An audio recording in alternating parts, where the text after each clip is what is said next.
KPU adalah lembaga legal, sifatnya hierarkis. Paling nasional itu ada KPRI, kalau di daerah provinsi itu ada KPU provinsi, kemudian ada KPU di kota di kabupaten kota, kemudian di bawah itu tidak. Tapi kalau untuk menunjukkan tentang kepemiluan itu kita tunjuk badan ad hoc yang itu dibentuk apabila itu diperlukan. Artinya ini yang kita bentuk, yang kita tunjuk atau kita bentuk adalah panitia pemilihan kecamatan, panitia pemilihan pemungutan suara, dan terakhir kelompok penyelenggara pemilihan suara. Kalau PPD dalam tahap sekarang kita dalam proses monitoring dan evaluasi oleh Komisi Informasi Provinsi. Artinya dalam rentang ini seluruh dokumen kita berkaitan dengan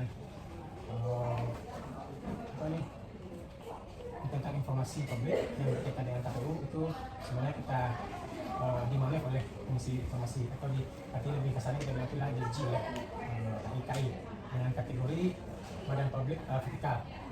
Bisa jadi kompetitornya itu adalah KPU Bawaslu di sebelah, dan ada lembaga vertikal yang ada di provinsi. Contoh ada BPK, Badan Pemeriksa Keuangan, kemudian ada BPS, Badan Pusat Statistik, dan lain-lain lah. Terkait dengan layanan tadi ya, analisis situasi layanan kita sebenarnya di BPD ya, kalau boleh kita lihat ke sana juga bisa, kan layar digital kalau layar statik. Jadi melakukan verifikasi dokumentasi informasi publik, informasi dan lain-lain. Kemudian ada fungsi BPD, menetapkan layanan publik. Pemohon tadi ini yang berhubungan dengan maklumat tadi, hak dari informasi ini, hak pemohon informasi, berhak mendapatkan informasi. Artinya informasi kita itu ada yang dikecualikan, ada yang serta merta, ada yang berkala, tersedia setiap saat, dikecualikan. Kalau berkala karena kita sifatnya hierarkis dengan KPU, jadi seluruh informasi yang ditentukan oleh KPRI itu yang kita katakan, ya itu yang boleh. Tersedia setiap saat, misal hasil pemilu kemarin. Sebenarnya ini belum kita update ke 2024 karena baru selesai pemilihan, jadi kita harus dalam rangka pengumpulan dokumen dulu, data dulu, jadi sehingga baru kita upload ke sana semua.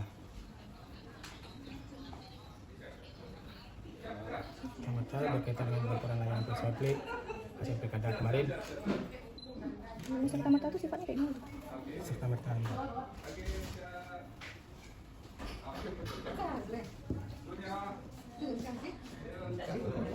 Seperti contoh ini, kalau kayak laporan promosi ini memang dia harus laporan itu memang harus apa? Serta merta ya, sama dengan polisi ini, karena memang harus ada di saat itu orang kita menentukan. Berarti pas ada waktunya. Iya, ada waktunya.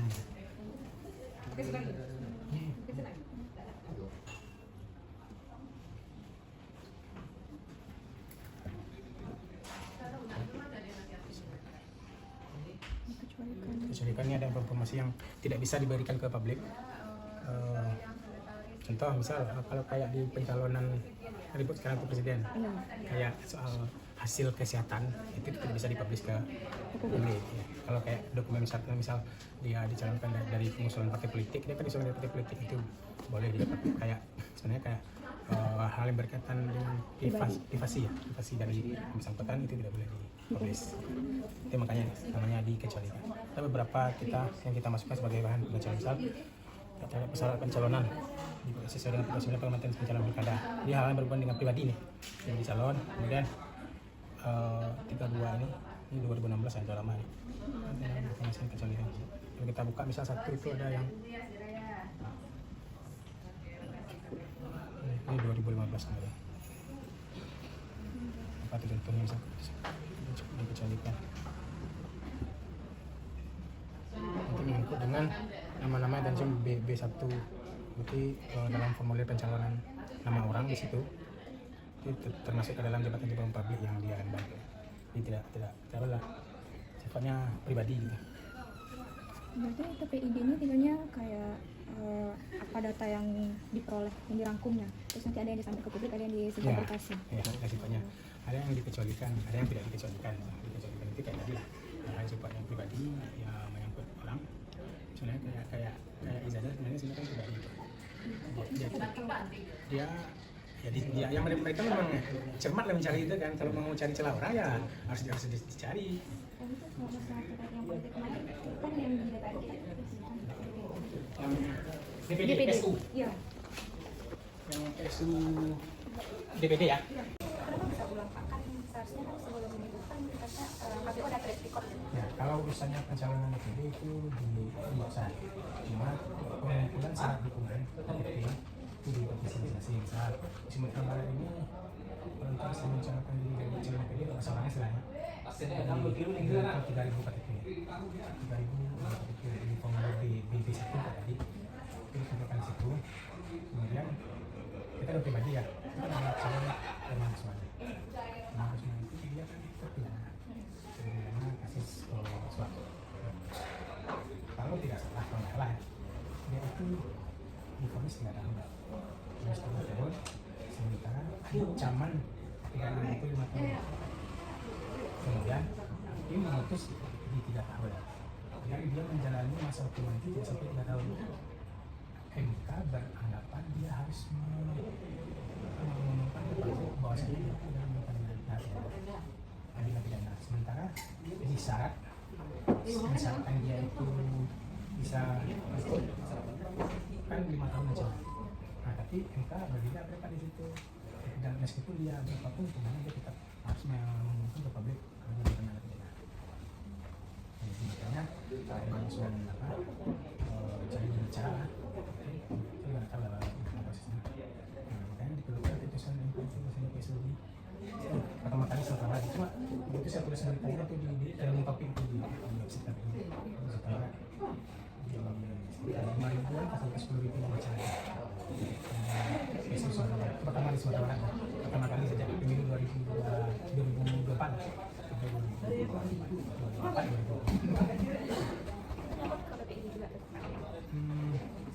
kalau terkait informasinya ya sih, sebenarnya kalau cari sumber yang tidak hoax lah, cari sumber yang lain memang ke lembaga yang bersangkutan.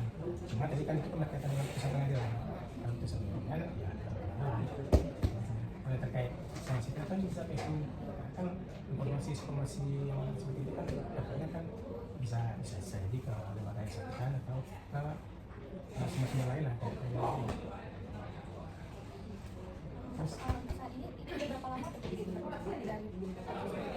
dari kalau PD kebetulan saya di bagian partisipasi masyarakat yang menangani pencalonan PD tadi yang otoritas mulai di 2022. Tapi kalau untuk mengelola itu sebenarnya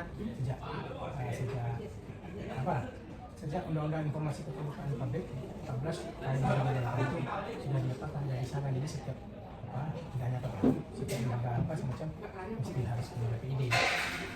Silakan membeli. Ayo ada dulu. Setiap lembaga itu memang harus punya PID. Karena untuk sekarang ini kebutuhan publik terhadap informasi dan informasi itu kan harus lewat layanan itu. Jadi kan tadi kan harus ada informasi penyampaian informasi. Apalagi sekarang ini kan kayak terlalu rawan gitu ya Kak. Kalau Kak ini kayak banyak hack.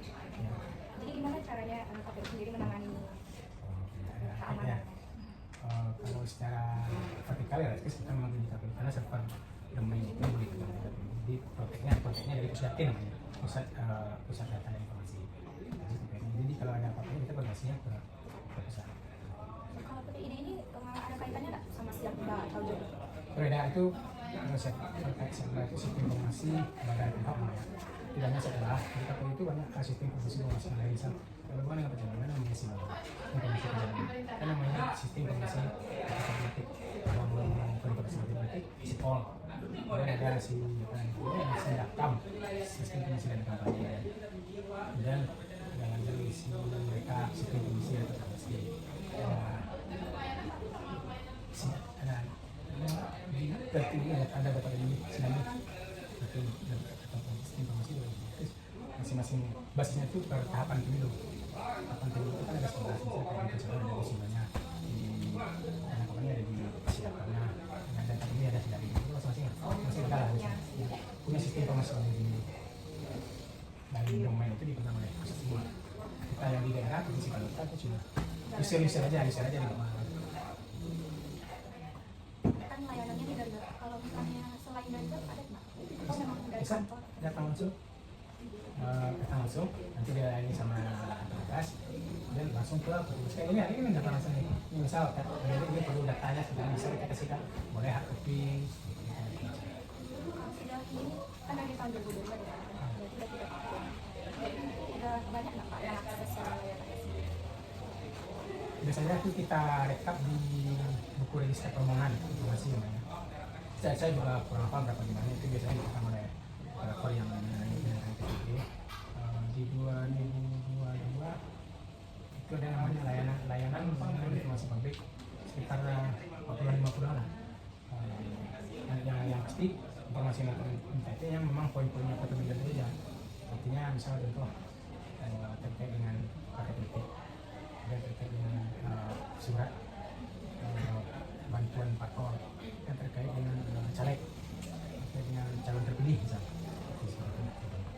Di 2023 sebenarnya PPD-nya karena setiap lembaga publik itu harus memiliki PPD. Di 2023 2024 lebih banyak fokus ke tahapan pemilu, jadinya sedikit banyak itu sedikit terabaikan. Tapi setiap informasi yang berhubungan dengan kepemiluan, baik itu pemilu atau pilkada, pasti akan kita layani. Kebanyakan tak lupa, kita datang langsung. Seperti contoh, tadi pilkada kemarin itu ada pemantau, kemudian ada lembaga survei. Misalnya itu langsung, dan mereka datang ke kita dulu, bisa menjadi pemantau ataupun kalau sebagai lembaga survei itu yang cepat. Nah, dia akan contoh. Apalagi 2024 itu tahun-tahun sibuk ya. Kadang-kala PPD ini tidak dapat kita atau gimana kan, tapi secara meminta informasi secara langsung atau tidak bisa kita ini. Nah, tidak boleh juga informasi yang itu tidak tolak, tidak boleh. Kecuali informasi yang dipercayai. Kan boleh kita kasih. Ada peraturan atau dipisah mengatakan bahwa mas ini itu nanti terkait dengan sebenarnya permohonan informasi. Nah ini ini Pak, kan ini udah 3 tahun Pak, berarti itu ada kendala nggak Pak? Yang dihadapi sama ya palingan kalau server kita itu down atau error, palingan itu ya kita tidak bisa mengakses. Apalagi yang sifatnya secara online, permohonan informasi itu yang lanjut secara online, dengan dia tidak bisa diakses kalau dalam ya sering maintenance. Dan PPD ini kan web induknya kan ke yang besar itu kan ada pilihan tadi kan dia ada PPD ada yang juga itu karena masuk ke induknya server utamanya di situ, makanya kadang-kadang sering itu taruh ataupun maintenance. Tidak hanya di provinsi Sumatera Barat, ini provinsi lain atau kota lain juga yang sama. Ini tugas apa? Skripsi Mata kuliah. Apa yang mata kuliah? Sistem informasi administrasi.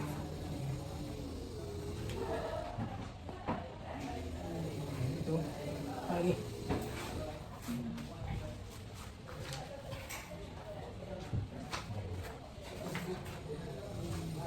Jadi yang perlu digarisbawahi, PPD ini setiap kantor atau layan badan publik istilahnya mereka harus ada PPD.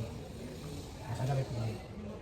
Tidak boleh tidak ada. Artinya di zaman sekarang orang atau publik itu udah tahu semua informasi yang ada, yang informasi yang dikuasai oleh lembaga tersebut. Itu ada PPD kan informasi tentang pemiluan.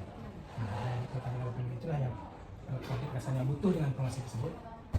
Harus secara apa nih? Secara prosedur harus melalui PPD masing-masing. Itu kalau misalnya membutuhkan layanan informasi harus ada suratnya, sudah kayak penyampaiannya atau memang sudah ada di dalam web itu? Oh, kalau online kan bisa ditanya itu.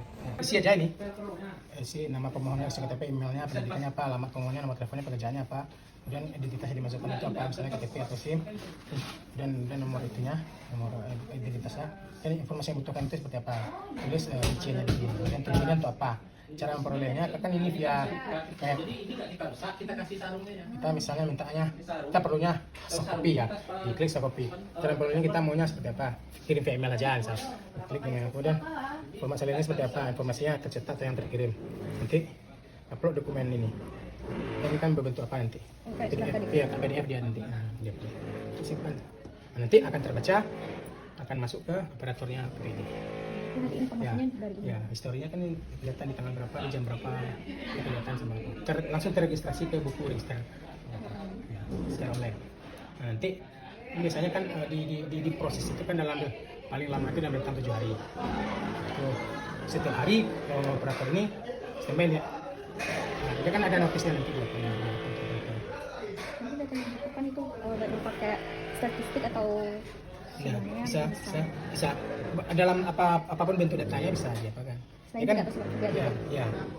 Dan yang penting barang dokumennya itu tidak dikecualikan. Dikecualikan nggak bisa dikasih. Pokoknya berhubungan dengan privasi calon. Ya, tidak boleh.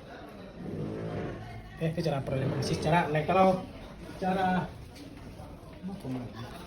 tapi selama ini biasanya belum ada gitu masalah. Tapi lebih banyak itu orang ke sini.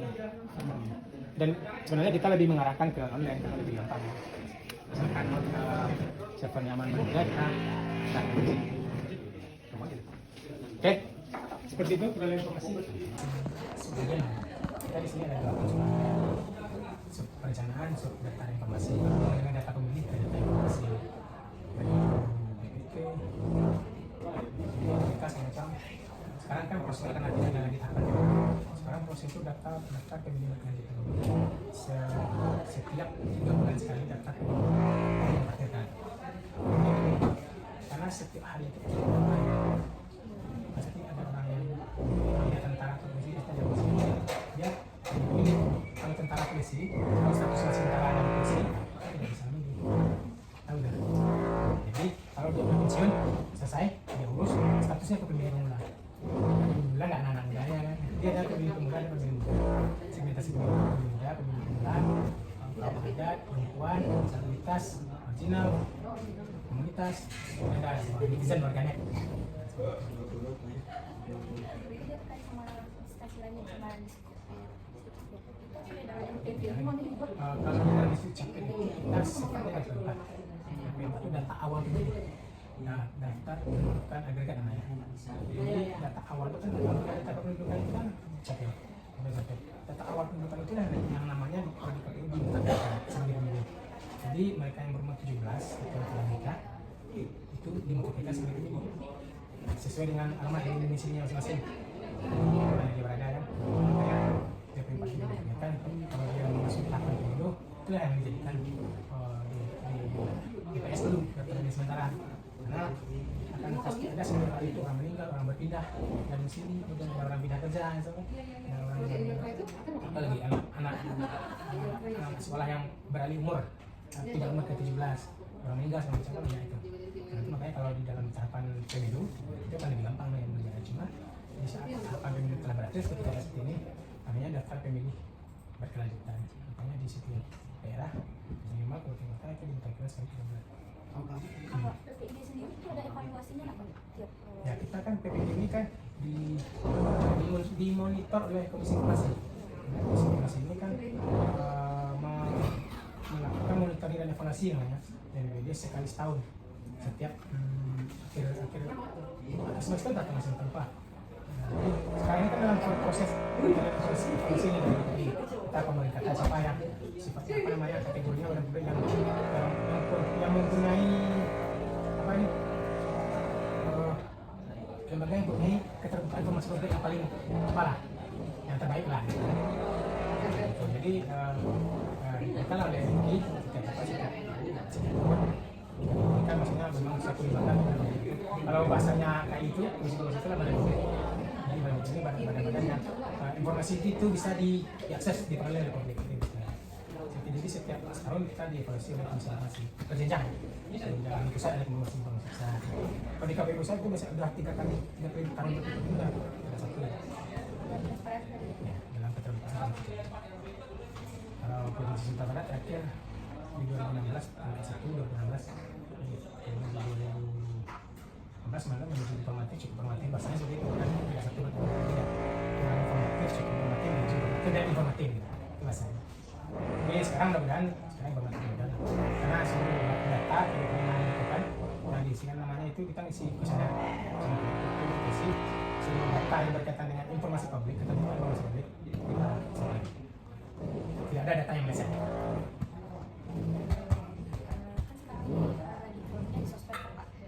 Kalau PPID sendiri mungkin belum banyak yang akses, itu gimana caranya KPU biar tahu kalau dia banyak akses? Dia punya medsos juga. Ada adminnya juga sih. Selain dari gimana bisa dapat informasi? Ya di media sosial itu kita sampaikan bahwasanya nggak disematkan tapi dong disematkan sebentar ya bisa dulu harus disematkan informasi yang sifatnya itu berkelanjutan.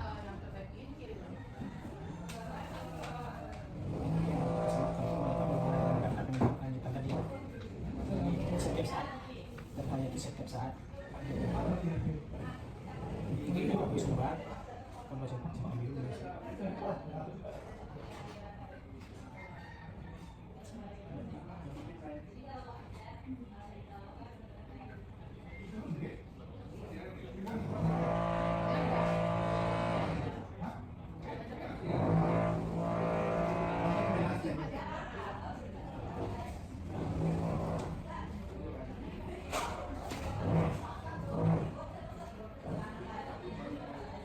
Biasanya itu kita sampaikan sih di apa di medsos kita di DPP pendidikan kita pendidikan pendidikan terus banyak di IG itu pegang satu, Facebook itu fanpage-nya nanti itu ada beberapa orang pegang kemudian yang mengikuti kita ada admin website kita dan DPI kita Dan semuanya itu aktif Pak? kalau di 2023 kemarin tingkat Provinsi Indonesia satu orang dua 2004 disosialisasikan terlihat baru orang dua dari 38 provinsi.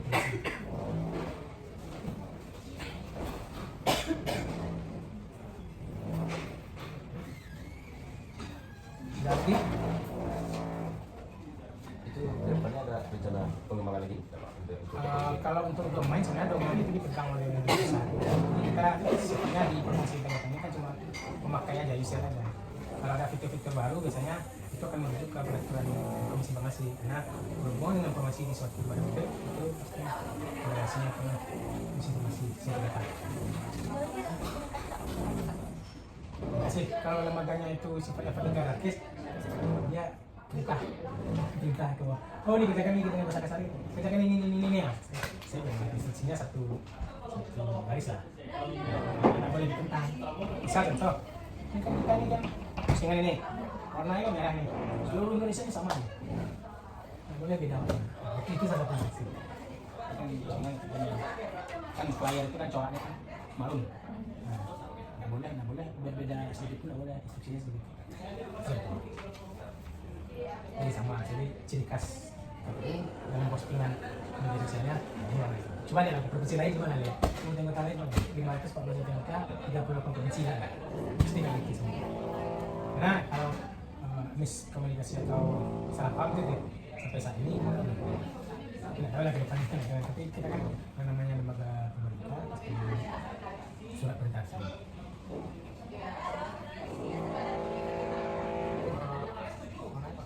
Ini bagaimana tanggapan masyarakat terhadap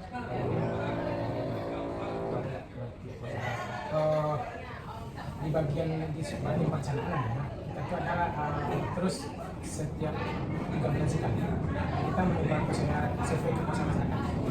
Itu akan pasti di situ ada poinnya yang mengatakan bagaimana pelayanan yang dilakukan di KPU. Terakhir di Agustus ya, di semester itu bulan berapa ya? 3 itu kita di rentang 92,7. Jadi masyarakat cukup ada dan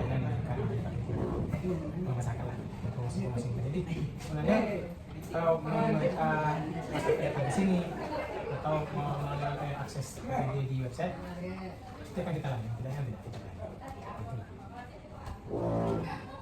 Terima ya. Kalau menurut SOP kita harus ada SOP di DPD itu ada sebenarnya masalah 8 SOP yang kita terbitkan yang berkaitan dengan SOP informasi, SOP standar matematika tadi ini kita merujuk ke RI ya, ke pusat. Artinya petugas yang kita pilih ini secara kemampuan, secara attitude itu tidak kita makan. Jadi boleh lihat di posting KPU Sumatera Barat seperti apa standar lain-lain yang akan diberikan oleh petugas. Ini ternyata ini kan kita kan ini petugas tugas pelayanan Sabtu Minggu. Mulainya di sini. Langsung ke tugas peraturan PD. Setelah itu PD nanti kalau data yang memulai ini misalnya, oh ada tadi ada di bagian lain, nah itu di koordinasi juga. Tapi biasanya koordinasi ini tidak melalui buka, kita main sistem aja. Jadi langsung notisnya ke sana, nanti dikirim lagi langsung dari yang punya informasi, yang punya dokumen langsung ke email. Seperti itu. Nah, tapi kalau pengennya sifatnya hard copy segala macam itu betul-betul. Kan? Jadi kita lebih mengarahkan ke sifatnya digital, lebih cepat, mudah diakses, gampang, murah. Kalau kita hard copy kan kita cari dokumen hard copy kan. Nah, basis pelayanan itu memang harus cepat, mudah, murah ya. Banyak pertanyaan. Hah? Habis.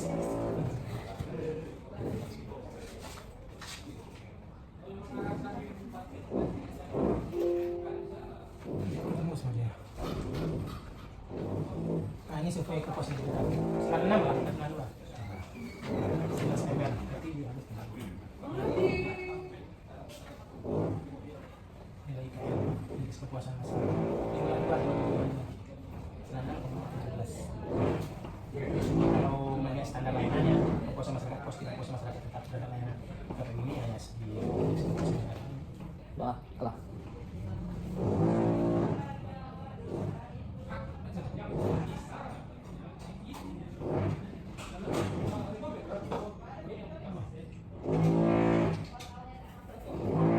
Halo Messi. Untuk main IG kita. Masa itu ada 6 orang pegang itu satu pegang satu itu dan website itu biasanya 1 orang. IG yang website PPID tadi yang foto tadi kemudian yang organisasi ada lagi yang cilik di dalam yang pasti dia sudah yang sudah sampai di situ lah. Sebenarnya batas masyarakat ini silakan berhubungan dengan itu. Sepertinya kayak dengan tentang informasi seperti ini. Memang harus dilayani. Kayak gini.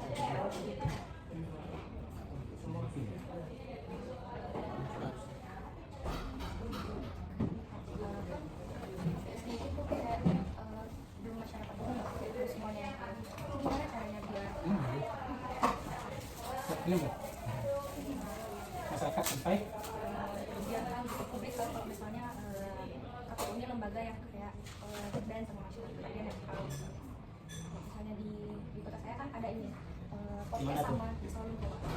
Kalau di Solo sendiri kan KPU-nya ada ini kayak podcast sama ya Telegram untuk penyeimbang baik yang 50% bisa. Kemarin kita tag dengan badan komunikasi mantan pendengar Ahok. Ada ini kalau ini dengan komisioner internal, ini dengan Densi dengan mahasiswa personal online. Kalau pengen Pak, kita bisa sana segala macam dari itu personal online ini.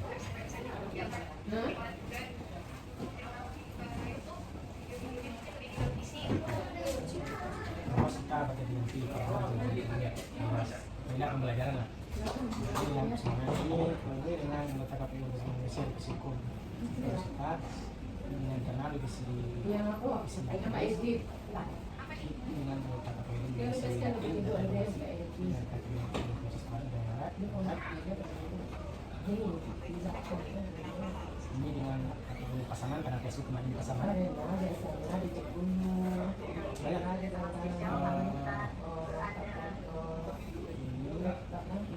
ketua Prodi Lama ini dengan peneliti Green. Kalau untuk penyeimbang kita adakan dari si Aman ini dari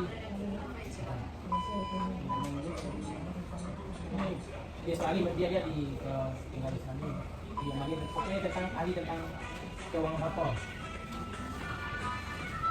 Ini dengan Perludem jadi lokasi kita Perludem pusat ya bisa sertifikat tentang pemilu di daerah Sumatera Barat di daerah tersebut dengan Profesor saya lebih berusaha.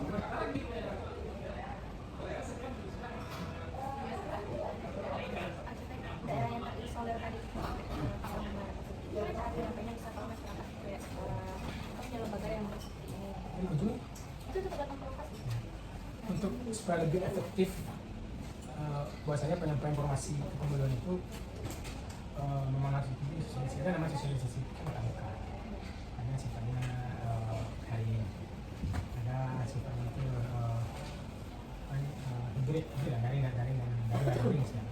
Kalau biasanya kalau dalam tahapan kepemiluan itu biasanya karena ada anggarannya, jadi kalau ada anggaran pasti kita kunjungi masyarakat itu. Apalagi contoh kemarin kita pernah ke Mentawai, daerah suku Tani,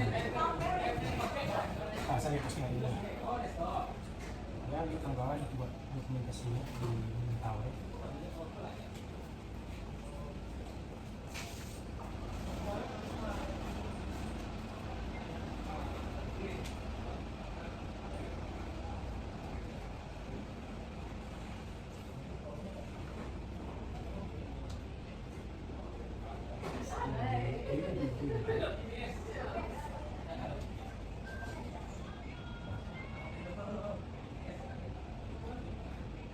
Kita kunjungi dari daerah misalnya kayak suku pedalaman masih ke itu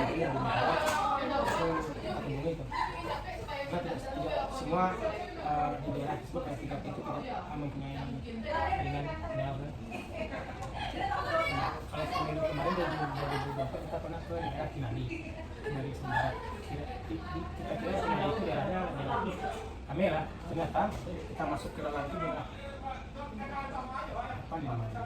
Kita tinggal cuma jauh ke dalam jadi bisa tapi orang di dalam itu memiliki bisa 1.000 kan nggak tahu itulah sebenarnya kayak belum tahu apalagi orangnya kan yang teknologi tidak apa dengan teknologi kan yang memang harus kita proaktif cari.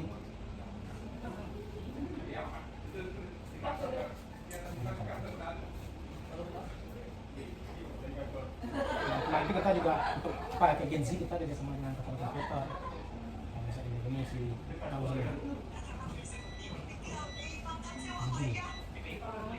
Biji. Ini kita kaitan dengan tempatnya kita ada di kita di sini.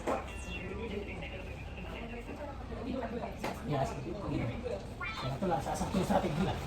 Kalau ke Gen Z kita sebenarnya seperti ini. Kalau pemilih perempuan kita seperti ini. Kalau pemilih disabilitas kemarin juga kita jangkau itu. Kalau Perwakilan itu provinsi, biasanya kapalnya kita. Kemarin itu pernah kita buat. Kalau pemilih berapa di kapalnya kita kumpulkan di Kabangan. Nah, sebenarnya 600 orang itu masalah itu. Itu kadang kita kumpulkan di acara hotel itu.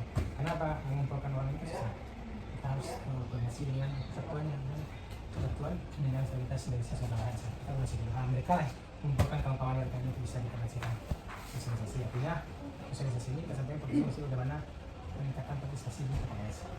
Minimal dia kan sulit. Kalau kita orang normal biasa masih susah aja TPS. Jadi orang disabilitas kan bukan kacau ya gitu. Tapi dengan berinisiatif mereka datang ke TPS itu udah kita segera gaib. Dan sebenarnya orang untuk memilih datang ke TPS itu kan hak kita. Sayanglah ini tidak dilakukan. Kita salah kalau gitu. Kalau disampaikan, ayo datang ke TPS karena sekian macam-macam kan terulang ke pemilih itu sendiri ya, tanpa cuma dari pemilih kita pada.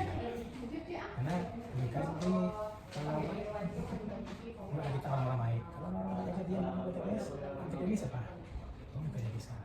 Karena orang seperti itu nggak datang ke TPS. Kalau secara strateginya atau sesuatu dia nggak datang semua. Itu pengen lagi berat milih pakai kritik, tim suksesnya. Kan untuk bisa orang ngajak orang, ajak lah.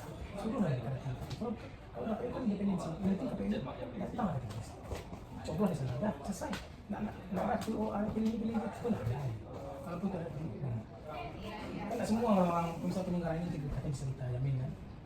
Memang saya kaitan dengan semua orang bisa dijamin kita bisa satu atau menolak lah istilah yang diberikan ada itu. Kayak masalah kemarin itu sendiri itu netral semua. Yang mana? Yang banyak kenaikan pajak demo kemarin itu KPU nggak ranahnya di situ. Jadi artinya kalau untuk urusan penyelenggaraan pemilu sudah selesai dan KPU tidak boleh masuk ke ranah itu. Untuk diketahui ini di dalamnya ada dua unsur, pertama unsurnya dua sekretariat. Unsur ini periode sekretariat dan dia cuma melakukan ranahnya kebijakan keputusan. Kalau sekretariat, karena itu tadi ini kan sumpah pegawai negeri itu. Nah, sekretariat ini sini juga semua, semua yang melaksanakan arah kebijakan keputusan ini yang dimana ini dia kan forum tertinggi itu di rapat kita rapat keputusan nggak sampai sekarang kita mengenai peraturan yang sudah di apa masalahnya enggak ya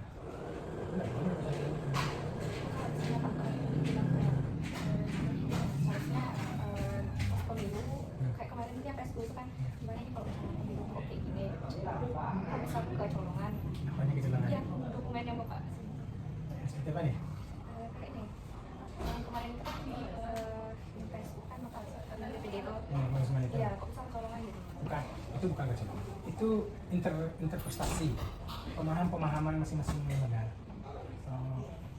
MK itu dia tidak mau dikecilkan karena kan dia posisinya tinggi dari orang-orang dari lembaga lain kan dia yang ini entah sebab untuk menguji sebuah peraturan dia membaca MK menguji ke suatu keputusan finalnya di MK. MK di rapat permusyawaratan hakim mengambil keputusan dia dan sifat keputusannya finalnya MK harus dilaksanakan. berarti kan sendiri ada batasan dalam kerja Ya, ada aturan yang mengikat itulah. Ada aturan di jelaskan dan kalau misalnya di tahapan kecolongan ini rolnya ini aturan yang harus dilaksanakan. Dan tahapan kampanye ini aturan yang harus dilaksanakan. Kadang-kala misal dalam forum komisioner itu mungkin kan ada dissenting perbedaan pendapat di situ. Makanya jumlah mereka itu harus ganjil. Tidak boleh genap. Kalau genap dia bisa cari kawan kan. Kalau ganjil udah putusan tiga dua enggak. Yang banyak yang belum. Apalah dinamika dalam pengambilan keputusan. Kalau terkait dengan apa presidennya siapa itu sebenarnya KPU sudah melaksanakan dan konsultasi dengan lembaga lain sifatnya yang punya kepentingan itu contoh pihak lain itu harus itu lagi diklarifikasi ke situ. Kadang-kala putusan itu kita nggak tahu. Bukan dia orang saya ini dari meskipun itu berimbas kepada untuk presi yang DPD itu Sumatera Barat habis itu tidak sembilan ini. Kita diundangan ini apa yang diundangan? Ya khusus untuk Pasaman. itu kota Kabupaten Pasaman khusus buat Pasaman. Itu masalah dari 16 miliar. Resikonya mas berarti itu demokrasi itu kan mahal. Nah, siapa yang Indonesia ini demokrasi yang banyak ya? Betul lah, ini di sini kita belajar.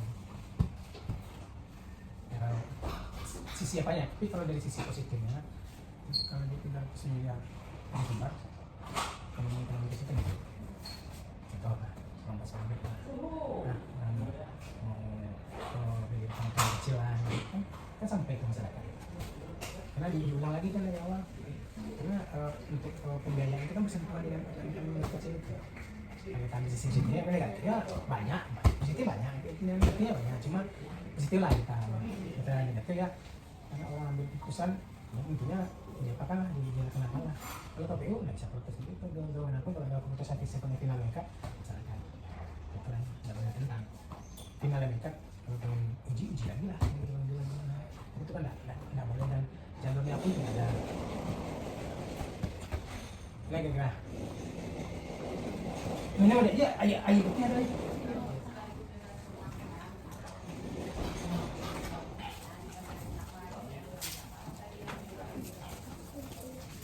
Kalau untuk PPD, kalau untuk informasi yang pengen didapat, ya lebih gampang kayak apa lah.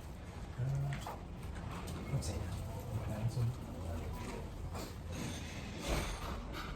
Siapa di sini dia? Hasnul. Dia harus ditahu. Memang ke KPU diarahkan. Oh di tugas semester. Jadi apa? Memang itu banyak masalah.